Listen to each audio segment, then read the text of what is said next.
గత 5 ఏళ్ల పాలనలో వైఎస్ఆర్సీపీ సొంత బాబాయ్ కేసుని ఛేదించలేకపోయింది అనే అపవాదైతే ఇప్పటికీ మోస్తూనే ఉంది. అయితే ఎవరైతే ఈ కేసుని త్వరితగతిన సాల్వ్ చేయాలంటూ కూడా సునీతారెడ్డి కోరిందో ఆ నేపథ్యంలోనే ఒక కైండ్ ఆఫ్ బెదిరింపు చర్యలకు కూడా జగన్మోహన్ రెడ్డి పాల్పడ్డారు. ఒకవేళ అవినాష్ని అరెస్ట్ చేయాలంటూ కూడా మీరు డిమాండ్ చేస్తే ఆయన తిన్నగా వెళ్ళి బీజేపీలో జాయిన్ అవుతారు, ఆ తర్వాత చేసేది ఏమీ లేదు అంటూ కూడా ఒక బెదిరింపు ధోరణిలో సునీతను బెదిరించారని స్వయాన సునీతారెడ్డినే చెప్పడం జరిగింది. మరి ఇలాంటి పరిస్థితుల్లో 5 ఏళ్లలో గత ప్రభుత్వం సొంత కుటుంబంలో జరిగిన ఈ హత్య కేసును ఛేదించలేకపోయింది. మరి ప్రస్తుత ప్రభుత్వం ఎలాంటి చర్యలు తీసుకోబోతుంది? గతంలో సిబిఐ ఇక్కడి వరకు వచ్చి అరెస్ట్ చేయకుండా వెనుదిరిగిన పరిస్థితులు కూడా మనం చూసాం కర్నూలు హాస్పిటల్లో. అయితే ఇప్పుడు ఇక్కడ రాష్ట్ర ప్రభుత్వంలో ఎన్డీఏ అలాగే కూటమి ప్రభుత్వం, అక్కడ కేంద్రంలో ఎన్డీఏ రెండూ కూడా అధికారంలో ఉన్నాయి. మరి ఇప్పుడైనా సరే ఈ కేసుని త్వరితగతిన ఛేదించే అవకాశాలు ఉన్నాయా? సునీతారెడ్డికి న్యాయం చేసే అవకాశాలు ఎంతవరకు ఉన్నాయి కూటమి ప్రభుత్వంలో? శ్రీనివాస్ గారు. మా సుప్నా గారు, ఇది నాకు తెలిసి మార్చి 15, 2019 జరిగిన మాట. ఆ రోజు సిబిఐ అధికారులు గంగిరెడ్డి, అవినాష్ రెడ్డి, తండ్రి భాస్కర్ రెడ్డి, దస్తగిరి, సునీల్, ఉమాశంకర్ రెడ్డి నిందితులుగా ఆ రోజు సిబిఐ వాళ్ళు ఫైనల్ చేశారు. వాళ్ళు విచారించారు కూడా. దాదాపు 56 పేజీల నివేదికని సమర్పించారు. మరి ఆ నివేదికలో ఏముంది? ఆ నివేదిక ఇంటికి మధ్యలో ఆగిపోయింది. సిబిఐ అధికారులు ఎందుకు మార్చారు? ఆ రోజు రామ్ సింగ్ ఉన్నటువంటి ఐఓ ఆఫీసర్ ని ఉన్నట్టుండి మార్చేసి వికాస్ కుమార్ గారికి ఐఓ ఆఫీసర్ గా మళ్ళీ జాయిన్ చేశారు. ఈ మార్పు కారణం ఏంటి? ఆ తర్వాత సిబిఐ ఆఫీస్ ని కడపలో లేకుండా ఎందుకు ఖాళీ చేశారు? ఖాళీ చేసి కాకుండా బెదిరించారు, రెక్కీ చేశారు వాళ్ళ మీద. మీరు వెళ్ళకపోతే చంపేస్తామని. ఇంత దుర్మార్గంగా సిబిఐ అధికారులను బెదిరించేంత ధైర్యం ఎవరికి ఉంటది? అదే కాకుండా మర్డర్ అయినప్పుడు సునీతారెడ్డి గారు అడిగినట్టు ఆ రోజు భారతి గారి యొక్క తండ్రి గారు కుట్లేశారంట. ఆ చివరికి ఆయన కూడా చనిపోయారు. మరి ఆయన ఎందుకు చనిపోయారో, ఎందుకు ముందెళ్ళి కుట్లేశారో, చనిపోయిన శవమా లేదంటే నిజంగా సర్జరీ చేశారనే పేరు అవగాహన కలిగించాలి. ఇప్పుడు ఆ డాక్టర్ గారు లేదు. ఇప్పుడు మళ్ళీ చైతన్య రెడ్డి గారు మళ్ళీ విచారిస్తున్నారు, ప్రైవేట్ డాక్టర్ని.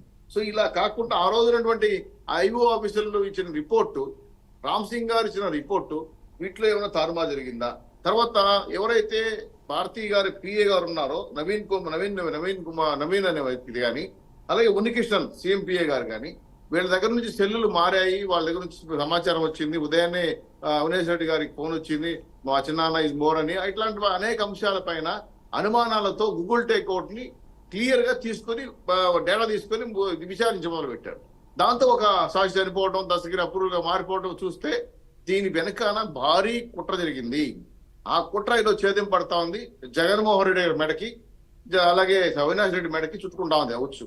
సో టోటల్ గా పక్క రాష్ట్రానికి ఉన్న కేసు కూడా తెప్పించుకొని సిబిఐ అధికారులతో మాట్లాడి రాష్ట్ర ప్రభుత్వం సునీతారెడ్డి గారికి 100% న్యాయం చేయడం కోసం పాత ఐఓ ఆఫీసర్లతో కూడా డిస్కస్ చేసి వాళ్ళు ఇచ్చిన ఇన్ఫర్మేషన్, వాళ్ళు ఇచ్చిన నివేదిక, ఈ నోటిని మార్చారా, అదే నివేదిక ఉందా, ఈ నిందితులు ఎందుకు చనిపోయారు, ఎందుకు 40 కోట్ల రూపాయలు సుపారీని తగ్గించేసి చూపించారు, దస్తగిరి అప్రూవల్ గా ముందు ఆయనకు వచ్చిన బెదిరింపు కాలేంది, చంపేస్తాను ఎందుకు వార్నింగ్ ఇచ్చారు, అలాగే వివేకానంద గారు రకరకాల కథనాలు ఎందుకు మార్చారు, చివరికి పక్కదార పట్టించడం కోసం కర్నూలులో ఆడిన డ్రామా. అవినాష్ రెడ్డి గారు నర్సరీకి వెళ్తే ఆయన ఒళ్ళు బాగాలేదని వాళ్ళ అమ్మకు ఆపరేషన్ చెప్పి ఒక ఎస్పీ స్థాయిలో అధికారి కర్నూలులో నేను మీ భద్రత కల్పించలేను, సిబిఐ అధికారులకు, సెంట్రల్ అధికారులకు మాట్లాడారంటే అసలు లా అండ్ ఆర్డర్ ఉందా, రూల్ ఆఫ్ లా నడిచిందా, మీరు సొంత జాగ్రత్తగా మార్చుకున్నారా? ఎవరైనా సరే సార్, మా ఇంట్లో మీ ఇంట్లో ఎవరు కుటుంబ సభ్యులు చనిపోతే మనం ఖచ్చితంగా నిలబడబోలేం. ఆ సంగతి తెలుసుకోవడానికి నిలబడతాం. రాయలసీమ ఇంకా పౌరుషాలు ఎక్కువ. మరి సొంత చిన్నాన్ని చంపేసింది ఎవరయ్యా అని 5 ఏళ్ళ అధికారంలో ఉంటే ఆ రోజు 5 ఏళ్ళు గోలు గిలుకుంటూ కూర్చొని ఈరోజు మీరు చేయాల్సిందంటే ఆ రోజు మీకు గొడవ పెట్టాం, మేము కాదని చెబితే ఆ రోజు 5 ఏళ్ళు పొరపాటు చేసినప్పుడు మీరు నరావర రాశారు. మరి నిందితులుగా బీటెక్ రవి, చంద్రబాబు నాయుడు గారు చాలా మందిని చేర్చారు. 5 ఏళ్ళు మా వైపు ఎవరు అడగలేదే, మా విచారణ జరగలేదు అంటే ఇది చాలా కుట్రపూరితమైన మర్డర్, హై ప్రొఫైల్ మర్డర్. దీన్ని బయట పెడితే ఖచ్చితంగా మా పదవులు ఊడిపోతాయని చెప్పి కాపాడుతూ వచ్చారు జగన్మోహన్ రెడ్డి గారు అనుకో. కాబట్టి ఇప్పుడు మళ్ళీ అధికారం పోయిన వెంటనే మొత్తం కేసు తిరగబడుతున్నారు, మొత్తం ఉచ్చు బిగించుకుంటా ఉంది. సిబిఐ అధికారులు వేగం పెంచుకున్నారు. సుప్రీంకోర్టు ముట్టికాలేయడంతో రాష్ట్ర అధికారులు కూడా వెంటనే స్పందించారు. సునీతారెడ్డి గారు మళ్ళీ కూడా పిటిషన్, కాస్ట్ పిటిషన్ రద్దు చేయమని చెప్పి కేసును ముందుకు తీసుకెళ్ళి మళ్ళీ పిటిషన్ వేయడంతో చివరికి న్యాయస్థానం ప్రోద్బలంతో కేసు ముందుకు వెళ్తా ఉంది. 100 పాళ్ళు సునీతారెడ్డి గారు న్యాయం చేస్తామమ్మా, కూటమి ప్రభుత్వం చెప్పిన మాట పైన నిలబడతాం, తొందరలోనే దోషుల్ని శిక్షించే జనబాధను పంపిస్తామని చెప్పి వార్నింగ్ ఇస్తుంది. ఓకే శ్రీనివాస్ చౌదరి గారు, ఒక నిమిషం హోల్డ్లో ఉండండి. జగదీష్ గారు, ఈ కేసుకు సంబంధించి రెండు సందర్భాలు విచారణకు వచ్చాయి. ఒకటి వివేక హత్య కేసుకు సంబంధించి అవినాష్ రెడ్డి బెయిల్ని రద్దు చేయాలి అని, అదేవిధంగా సాక్షుల్ని బెదిరించిన దాంట్లో యాక్షన్ తీసుకోవాలి అని, అదే రకంగా సిబిఐ అధికారి రామ్ సింగ్ అలాగే సునీతారెడ్డి, రాజశేఖర్ రెడ్డి పిటిషన్లను కూడా విచారణకు వచ్చాయి. ఇందులో కొన్ని క్వాష్ చేయవలసిందిగా కూడా కోరారు. అయితే మరి ఈ కేసులన్నీ కూడా ఎలాంటి మలుపులు తీసుకునే అవకాశాలు ఉన్నాయి? మరి రాబోయే రోజుల్లో కేసు త్వరితగతిన విచారణకు వస్తే అవినాష్ బెయిల్ రద్దయ్యే అవకాశాలు ఉన్నాయా? ఒకవేళ అవినాష్ బెయిల్ రద్దయితే ఎవరికి నెక్స్ట్ ఎవరు? స్వప్న గారు, ఈ కేసు ఆంధ్రప్రదేశ్ చరిత్రలో కావచ్చు, దేశ చరిత్రలో కూడా దీనికి ఒక ఇంపార్టెన్స్ ఉంది. అంటే అధికారం ఉంటే గానీ మనకు జరిగిన అన్యాయాన్ని, ఒక హత్య జరిగితే దోషుల్ని శిక్షింపబడలేని దౌర్భాగ్యపు స్థితిలో జ్యుడిషియరీ ఉందా అనే అనుమానం సామాన్యం కలిగే విధంగా ఈ కేసు ఉంది. అంటే సునీతారెడ్డి కావచ్చు, జగన్మోహన్ రెడ్డి కావచ్చు, హై ప్రొఫైల్ మర్డర్లో వాళ్ళకి పలుకుబడి ఉంది, రాజకీయ పలుకుబడి ఉంది కాబట్టి వాళ్ళ ఈ కేసును ప్రివెంట్ చేశారు. లేకపోతే ఇప్పుడు మళ్ళీ వేరే గవర్నమెంట్ అధికారంలోకి వస్తే గానీ వీళ్ళని ఏమీ చేయలేని పరిస్థితుల్లో ఉంది అనే ఒక తప్పుడు మెసేజ్ ప్రజల్లోకి వెళ్ళిపోతే న్యాయ వ్యవస్థ పైన నమ్మకం సన్నగిల్లిపోతుంది. అయితే ఖచ్చితంగా వివేకానంద రెడ్డి కేసు భవిష్యత్తులో జుడిషియరీకి, న్యాయ విద్యార్థులకి, న్యాయవాదులకి అందరికి కూడా ఒక కేస్ స్టడీగా బాగా ఉపయోగపడుతుందని. వాస్తవంగా 5 ఏళ్ళ అధికారంలో ఉన్న వాళ్ళు తమ ఇంట్లో జరిగిన మర్డర్ విషయంలోనే ఇంత ఉదాసీనంగా ఉండడం, జుడిషియరీ కూడా ఇన్ని అడ్డంకులు ఎదుర్కోవడం, సిబిఐ కూడా దేశ చరిత్రలో సిబిఐ ఒక వ్యక్తిని అదుపులోకి తీసుకోవాలని అనుకుని వెనక్కి తిరిగిపోవడం నేను ఇదే చూస్తున్నాను. నాకన్నా పెద్దలు ఉన్నారు ప్యానల్లో, వాళ్ళు కూడా చూస్తుంటే నాకు తెలియదు. నేనేమంటానంటే యాజ్ అడ్వకేట్ గా ఇందులో ఖచ్చితంగా న్యాయం జరగాలి, జరిగి తీరాలి. ఈ కేసులో న్యాయం జరగకపోతే భవిష్యత్తులో న్యాయస్థానాలపై నమ్మకం పోతుంది. ఆ దిశగా ఈ కేసు ఖచ్చితంగా ఇప్పుడు సవ్య దిశలో ముందుకు వెళ్తుందని అన్న దాంట్లో ఎలాంటి సందేహం లేదు. అవినాష్ రెడ్డిని ఖచ్చితంగా విచారించాలి, అవినాష్ రెడ్డి కోఆపరేట్ చేయాలి. అవినాష్ రెడ్డే కాదు, అదేవిధంగా చైతన్య కావచ్చు, ఇందులో రాంగ్ఫుల్ గా ఇన్వాల్వ్ అయిన ప్రతి ఒక్కరు, అంటే ఎవరు చేయాల్సిన పనులు వాళ్ళు కాకుండా సిబిఐ ఆఫీసు, ఇందాక మన శ్రీనివాస్ చౌదరి గారు చెప్పినట్టు సిబిఐ ఆఫీసే అక్కడి నుంచి వెళ్ళిపోవాల్సిన పరిస్థితులు ఎందుకు వచ్చాయి, దానిపైన కూడా విచారణ జరిపించాలి. అంటే సిబిఐ భయపడుతుంటే సామాన్యులు ఏమైపోతారండి? మరి కోర్టులు ఎందుకు, చట్టం ఎందుకు, ఇవంతా ఎందుకు? నాకు తెలిసి ఈ కేసు రోల్ మోడల్ గా నిలుస్తుంది. ఇందులో ఇలాగే జరగాలి అని నేను చెప్పలేను, కానీ న్యాయం అయితే జరగాలి. ఆ దిశగా ఈ రోజు అడుగులు పడుతున్నాయి. సుదీర్ఘంగా 6 సంవత్సరాలు, మార్చి వస్తే 6 సంవత్సరాలు పూర్తవుతుంది. ఈ కేసు గురించి ప్రతి ఒక్కరు చర్చించుకుంటున్నాం. ఇది పబ్లిక్ లో టీ కోర్టు దగ్గర నుంచి సుప్రీంకోర్టు వరకు ప్రతి ఒక్కరూ చర్చించుకున్న విషయం. ఇది ఒక వివేకానంద రెడ్డి కేసులో కానీ న్యాయం జరగకపోతే సామాన్యులు కోర్టుకు వెళ్లే పరిస్థితి కానీ, పోలీస్ స్టేషన్ అంటే అపనమ్మకం కానీ వచ్చే పరిస్థితి గ్యారంటీగా ఉంటుంది. అది ఆంధ్ర నుంచే జరుగుతుంది. కాబట్టి ఖచ్చితంగా యాజ్ ఏ సిస్టమేటిక్ గా ఇది ఇప్పుడు ముందుకెళ్తుంది. దీన్ని ఈ విధంగానే చేసి తొందరగా దీన్ని పూర్తి చేయాల్సిన అవసరం ఈ రాష్ట్ర ప్రభుత్వానికి, ఈ కేంద్ర ప్రభుత్వానికి, అలాగే జ్యుడిషియరీకి కూడా బాధ్యత ఉంది. ఆ దిశగా ఇప్పుడే అడుగులు పడుతున్నాయి. ఖచ్చితంగా లీగల్ గా సవ్య దిశలో ప్రయాణిస్తుందండి ఇప్పుడు కేసు. ఓకే జగదీష్ గారు, ఒక నిమిషం హోల్డ్ రండి. లక్ష్మి గారు, వెంకటలక్ష్మి గారు, పాపం చిన్నపిల్లాడు, యాజ్ పర్ జగన్మోహన్ రెడ్డి సెట్, పాపం చిన్నపిల్లవాడు అవినాష్ రెడ్డి, ఆయనకి ఏమీ తెలియదు, కావాలనే బురద చల్లుతున్నారు. ఒక కన్ను ఇంకొక కన్నుని పొడుచుకుంటుందా అధ్యక్ష? జగన్మోహన్ రెడ్డి చేసిన కామెంట్స్ అవి ఆ రోజు అసెంబ్లీలో ఈ హత్య కేసుకు సంబంధించి ప్రస్తావన వచ్చినప్పుడు. కానీ ఇప్పుడు అటు తిరిగి ఇటు తిరిగి మొత్తం జగన్మోహన్ రెడ్డి, అవినాష్, ఆ కుటుంబంలో జరిగిన పరిస్థితులు అన్నీ కూడా ఎక్కడికి దారి తీస్తున్నాయి, ఎవరిని వేలెత్తి చూపిస్తున్నాయంటే అవినాష్ని పాయింట్అవుట్ చేసే విధంగానే అక్కడ సాక్ష్యాధారాలు కానీ, ఇచ్చిన వాంగ్మూలాలు కానీ కనిపిస్తున్నాయి. ఇవి ఆ చిన్నపిల్లాడు అవినాష్ రెడ్డి అప్రూవల్గా మారితే ఎవరికి థ్రెడ్ ఉంటుంది? నెక్స్ట్ ఎవరు? జగన్మోహన్ రెడ్డినా, భారతీనా, లేకపోతే ఇంకెవరన్నానా? ఏమనుకుంటున్నారు వెంకటలక్ష్మి గారు?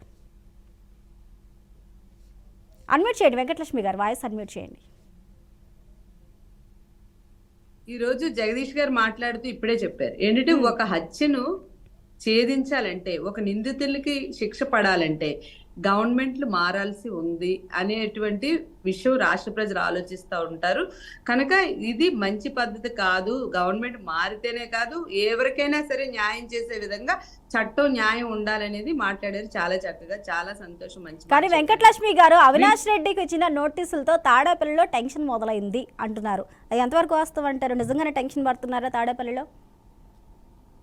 అసలు టెన్షన్ కూటమి ప్రభుత్వం వాళ్ళు పడుతున్నట్టున్నారండి. ఎందుకంటే ఇది తేలాల్సి ఉంది. ఇప్పుడు శ్రీనివాస్ చౌదరి గారు చెప్తా ఉన్నారు, వివేకానంద రెడ్డి గారు చనిపోయినప్పుడు అధికారంలో ఉన్నది తెలుగుదేశం ప్రభుత్వం. ఇప్పుడు కూటమి ప్రభుత్వం వచ్చి ఇన్ని రోజులు అవుతా ఉంది, ఇన్ని సాక్ష్యాధారాలు ఉన్నాయని చెప్పి పేపర్ మీద రాసుకుని చదువుతూ చూపిస్తున్నప్పుడు ఎందుకు శిక్షించడం లేదు? ఇప్పుడు ఎవరైతే హత్య చేశారో వాళ్ళని వెంటనే అరెస్ట్ చేసి మా గవర్నమెంట్ లో వెంటనే రిమాండ్ కి పంపించడం జరిగింది, అన్ని జరిగింది. దాని తర్వాత అదే ఎలక్షన్ కి ప్రచారం చేసినటువంటి షర్మిలారెడ్డి గారు అప్పుడు ఆవిడకి అర్థం కాలేదా? ఇప్పుడు చెప్తా ఉన్నారు అంతాను. ఒక వ్యక్తిని దోషిగా ఇప్పుడు అందరి విషయాల్లో చర్చ జరుగుతుంది, రాష్ట్ర ప్రభుత్వం అంతా చర్చ జరుగుతుంది.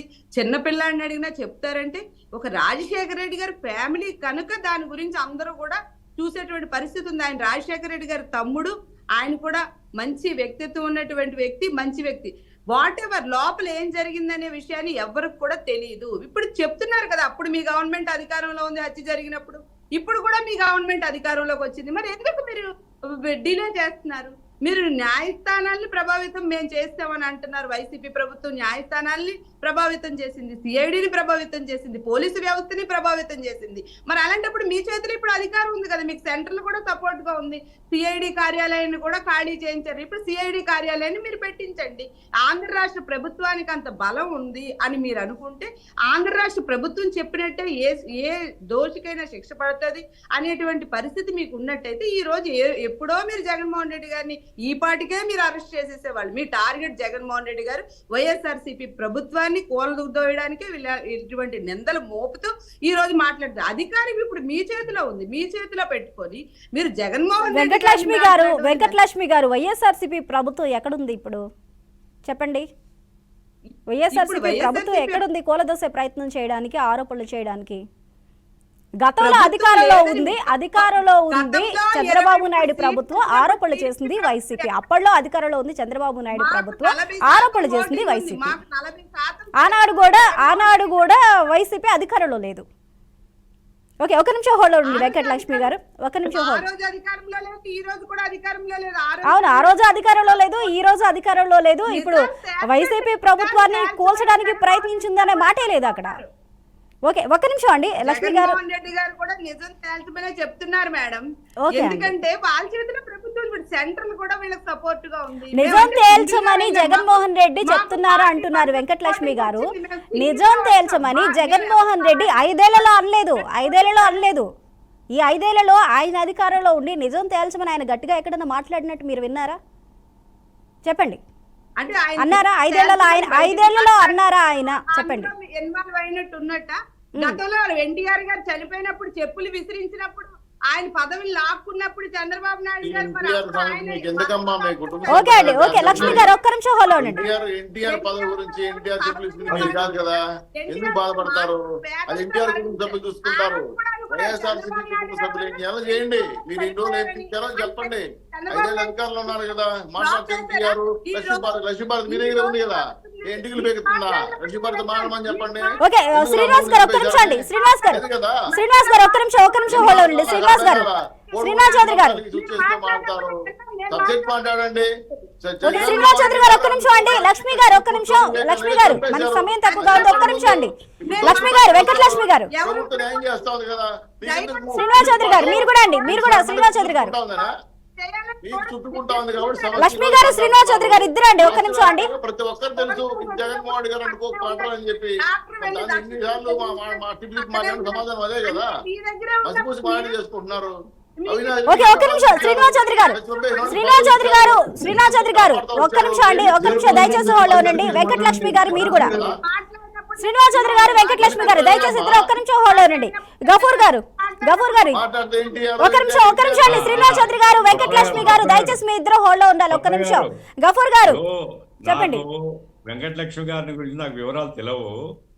పాపం చాలా ఆతృత ఉంది. జగన్మోహన్ ఎప్పుడు వేస్తారో ఏంటి మీరు ఛాలెంజ్ చేస్తుంది ఆమె.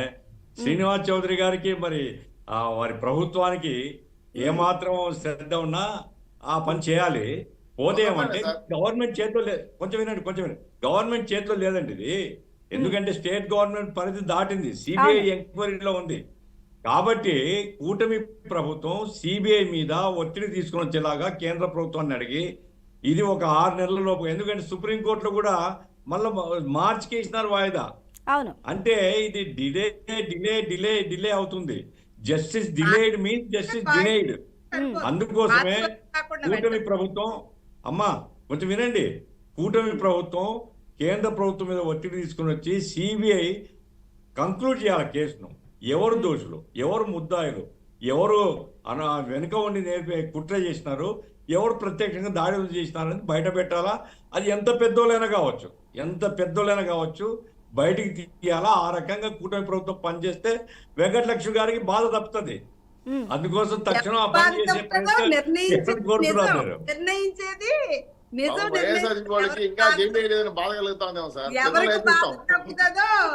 నిర్ణయించేది కాలం. ఓకే అండి, ఓకే అండి, ఒక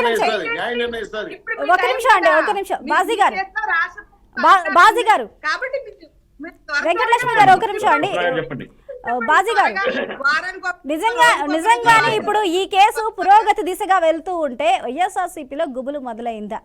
నెక్స్ట్ మేమే అన్న సందేహాల్లో కొంతమంది ఉన్నారని చెప్తున్నారు. వారి గురించి మీకు అన్న ఐడియా ఉందా? ఖచ్చితంగా అండి, ఆ నిజాలు బయటకు వస్తాయి. ఇప్పుడు చిన్న విషయం అండి, ఇప్పుడు సామాన్యుడు ఒక మర్డర్ జరిగితేనే పోలీసులు విత్ ఇన్ నో టైం కేసులు ఛేదించి ఎవరు మర్డర్ చేశారు, ఏం చేశారు అనేది దోషులను తీసుకెళ్లి చట్టం ముందు నిలబెట్టే పరిస్థితి ఉంది. అలాంటిది ఇంత ప్రముఖమైన వ్యక్తి మర్డర్ అయిన తర్వాత, సొంతంగా బాబాయ్ మర్డర్ అయిన తర్వాత, మరి జగన్మోహన్ రెడ్డి గారి సొంత ఫ్యామిలీ మెంబర్ మర్డర్ అయితే ఆయన గవర్నమెంటే ఉండి అనేక రకాలుగా దీన్ని పక్కదారి పట్టించాలని చూశారు. ముందేమన్నా గుండెపోటు అన్నారు, తర్వాత ఏమన్నా సునీత సొంత తండ్రినే కూతురు అల్లుడు చంపించారని చెప్పేసి మాటలు వచ్చినాయి. ఆ తర్వాత ఇంకో సెకండ్ వైఫ్ ఉంది, ముస్లిం వ్యక్తి, ఆవిడ ఆస్తి కోసం చేయించారనే మాటలు కూడా, ఇలా పక్కదారి పట్టించే అనేక ప్రయత్నాలు జరిగినాయి.